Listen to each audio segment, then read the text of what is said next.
পালন করা অবস্থায় ট্রাফিকের উপর আক্রমণের অভিযুক্তদের বিরুদ্ধে আইনিভাবে ব্যবস্থা গ্রহণের কথা জানান ট্রাফিক ইন্সপেক্টর অমরজিৎ দেববর্মা। জানা যায়, মধুপুর হসপিটাল চৌমুহনী এলাকায় মঙ্গলবার দুপুরে ভেহিকেল চেকিং এর সময় TR01 BS 0485 নম্বরে একটি গাড়িকে দাঁড়ানোর জন্য সাইন দিলে গাড়িটি ট্রাফিক পুলিশের নির্দেশ না মেনে দ্রুত গতিতে পালিয়ে যাওয়ার চেষ্টা করে। পরবর্তী সময়ে ট্রাফিক কর্মী প্রসেনজিৎ দাস গাড়িটিকে দাঁড় করিয়ে কাগজপত্র চেকিং করেন। সেই সময় গাড়ির পলিউশন না থাকায় ট্রাফিক 1000 টাকা চালান কাটেন। কেন ট্রাফিক কর্মীরা 1000 টাকা চালান কাটেন সেই নিয়েই শুরু হয় বাকবিতণ্ডা। একটা সময় স্বপন সরকার সহ একাধিক গাড়িতে থাকা লোকেরা ট্রাফিক ইন্সপেক্টরের উপর আক্রমণের চেষ্টা করে, এমনকি প্রসেনজিৎ দাস নামের ট্রাফিক কর্মীর উপর গাড়ি তুলে দেওয়ার চেষ্টা করে। এ নিয়ে অভিযুক্তদের বিরুদ্ধে মামলা করার পথে ট্রাফিক দপ্তর।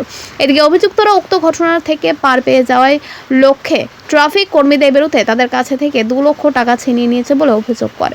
বিশালগড় থানায় আসার পর অভিযুক্তরা সেখানে কোনো কিছু না করতে পেরে সোজা চলে যায় মধুপুর থানায়।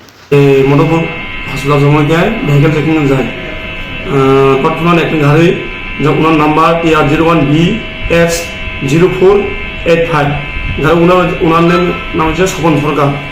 ওনাকে আমরা সিগন্যাল দেই, সিগন্যাল দেওয়ার পর উনি সিগন্যাল মানেনি, তাই আমরা আরেকটা যে কনস্টেবল আছে আমি প্রসেনজিৎ দেবনাথ, উনি গাড়িকে আটক করেছেন এবং গাড়িতে এমন স্পিড ছিল যে ওনার উপর গাড়িটা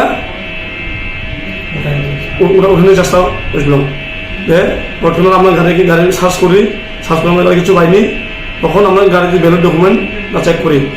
ভ্যালিড ডকুমেন্ট চেক করার পরে আমরা গাড়িতে কোনো পলিউশন, যে আমরা পলিউশন কাগজ আমার কোনো এক্সপায়ার ডেট নেই।